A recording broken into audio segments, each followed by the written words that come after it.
Hello and welcome back to live with Tiwari guys. आज दिन है मंडे एंड आज हम चल रहे हैं एक नई जगह। उस जगह को एक्सप्लोर करेंगे बढ़िया तरीके से एंड वहाँ पे क्या क्या चीजें हैं, क्या क्या नहीं है, किसका आर्किटेक्चर है, क्या चीज है। तो हम मतलब मैं आपको बता दे रहा हूँ, मैं लाल किला जा रहा हूँ एंड लाल किला जाकर के देखते हैं कि क्या क्या चीजें और कैसी उसका अंदर से आर्किटेक्चर है, किसने बनाया था, आर्किटेक्चर जो है वो किसने डिजाइन करा था। ये सारी चीजें इस ब्लॉग के थ्रू हम कवर करेंगे। जो लोग चैनल पे नए हैं please like, subscribe, share, comment कर दो यार। और जो लोग पुराने हैं, जो लोग सब्सक्राइब कर चुके हैं, उनका तो कमेंट आता ही नहीं है। क्या कोई दुश्मनी वस्मनी ले रहे हो क्या मेरे से? तो अगर ऐसा नहीं है तो प्लीज लाइक, कमेंट, शेयर कर दो दोस्तों के साथ एंड सब्सक्राइब ना। मिलते हैं आपसे आगे। Enjoy my this blog and please last तक जरूर देखो यार, मजा आएगा। तो फाइनली मैं मेट्रो से पहुंच जाता हूं लाल किला गेट और यहां से मैं टेम्पो लेता हूं लाल किला के लिए, जो कि मुझे 10 रुपये में पड़ता है और काफ़ी कन्वीनियंस है। तो मैं पहुंचता हूं लाल किला। लाल किला जिसके बाहरी दीवारों की जो लंबाई है वो 30 मीटर है और ये पूरा 2.5 किलोमीटर के एरिया में फैला हुआ ये बाहरी दीवार है। इसकी ऊंचाई 30 मीटर है और ये 2.5 किलोमीटर के डिस्टेंस में फैला हुआ है। लाल किला के अंदर जैसे ही आप प्रवेश करते हैं तो पहला गेट आपको लाल किला मिलता है और इस पूरे लाल किला को शाहजहां ने 1638 ईस्वी में बनवाने का काम शुरू किया था एंड 1648 में ये बन के तैयार हुआ था। आप लाल किला गेट के अंदर जैसे ही प्रवेश करते हैं तो दूसरा गेट लाहौरी गेट आता है, जिसके अंदर ही आपको मीना बाज़ार दिखाई दे देगा, जिसको शाहजहां ने अपनी बेगम के लिए स्पेशली बनाया था कि उनको ज़्यादा कन्वीनियंस हो, उनको ज़्यादा सुविधाएं उनके चलने कुछ ही दूरी पे सारी व्यवस्थाएं मिल जाए। ये शानदार आर्किटेक्ट आप देख सकते हैं। पहले ज़माने के कह सकते हैं कि पहले ज़माने का जो आर्किटेक्चर था वो भी काफ़ी प्यारा था। हमारे इंडिया में ना जाने कितने ऐसे आर्किटेक्चर है जिनकी हाथों में वो कला थी, चाहे वो कितना भी पुराना हो जाए लेकिन वो दीवार नहीं गिर सकती। आर्किटेक्चर की ये एक ख़ास बात थी। और वो जो सामने महल दिख रहा है ये है दीवाने आम, जहाँ पे शाहजहां अपनी आवाम से मिलते थे, जहाँ पे उनके दुख, दर्द, पीड़ा, जो भी उनकी तकलीफ़ें थी वो दूर करते थे इसी दीवाने आम में। यही है लाहौरी गेट और इसी के सामने ही आपको दीवाने आम मिल जाएगा, जो कि आम जनता के लिए हमेशा ही खुला रहता था। इसके अंदर का आर्किटेक्चर अगर मैं दिखाऊं, ये भी लाल बलुई पत्थरों से बना हुआ एंड काफ़ी प्यारा बना हुआ।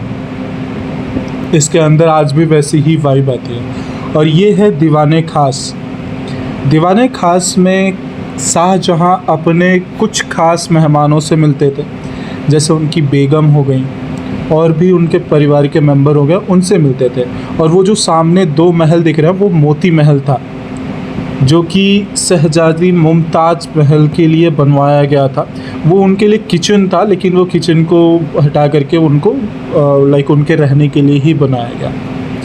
ये सारी चीज़ें, ये जो दीवाने खास है ना, इसमें एक मयूर सिंहासन था और ऐसा कहते हैं मयूर सिंहासन में हीरे, जवाहरात, कोहिनूर भी जड़ा हुआ था। इस सिंहासन की खास बात जो ये थी ना, अगर मैं आपको ये बताऊं कि वो सिंहासन इतना खास था कि 1739 के युद्ध में नादिर शाह वो जो सिंहासन था वो अपने साथ ही लेके चला गया। अब ये सोचिए कि एक लड़ाई के बाद सिर्फ सिंहासन लेके चला जाने का मतलब उस सिंहासन में क्या खास बात है, और वो भी नादिर शाह जैसे लोग अपने साथ ही लेके चले गए। अब हम आते हैं, आगे बढ़ते हैं। अब आप लोग मुझे ये बताइए ये कौन सा स्थल है। चलिए मैं आपको बता देता हूँ, ये है नहर बहिश्त। और नहर बहिश्त का आर्किटेक्चर भी ऐसा बनाया गया था जिससे कि इसी के रास्ते मैं आपको जूम करके दिखा दे रहा हूँ कि कहाँ से वो पानी आता था। मैं हल्का सा जूम कर रहा हूँ।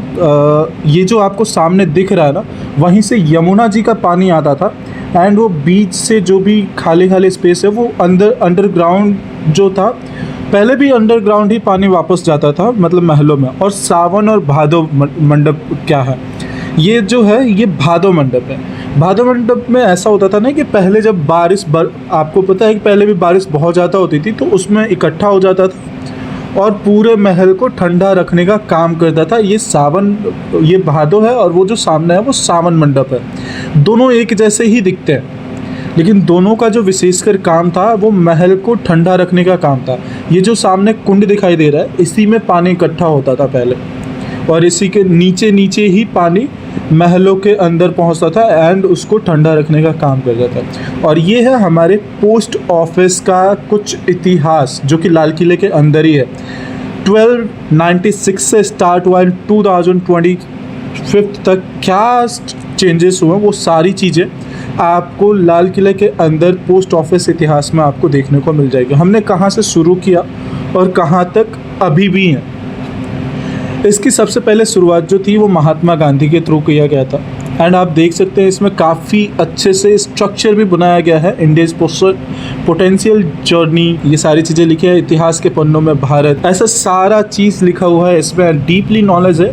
देखिए, मैं आपको एक ही चीज़ सजेस्ट करूँगा, स्टूडेंट हैं तो आप ऐतिहासिक जगहों पे ज़रूर विज़िट करें, ताकि आपको एक प्रॉपर नॉलेज है। किताबों से आपको उतना ही नॉलेज मिल सकता है जितने कि आपको पढ़ाई जाती हो, लेकिन घूमने से प्रॉपर नॉलेज मिलेगा। हमारे इंडिया का इतिहास काफ़ी ही पुराना है और इसमें आपको काफ़ी चीज़ें एक्सप्लोर भी करने को मिल जाएगा। मोती महल है, मोती महल जो है ना वो औरंगजेब ने बनाया था। शाहजहाँ के लाल किला बनाने के बाद से मोती महल बना था। वो अपने आराम या फिर जो शाही घराने की औरतें होती हैं उनके शयन कक्ष ले, लेकिन पहले से भी लोग, हमारे इंडिया में ऐसे बहुत सी जानकारी है, ऐसे बहुत सी हिस्टोरिकल प्लेसेस है जहाँ पे मतलब लोगों की क्या है, मतलब लोगों को हम उनके थॉट को नहीं समझ पाएंगे कि उनका क्या थॉट चलता रहता है। अब दीवालों पे देखो, दीवालों पे क्या क्या लिखा हुआ है।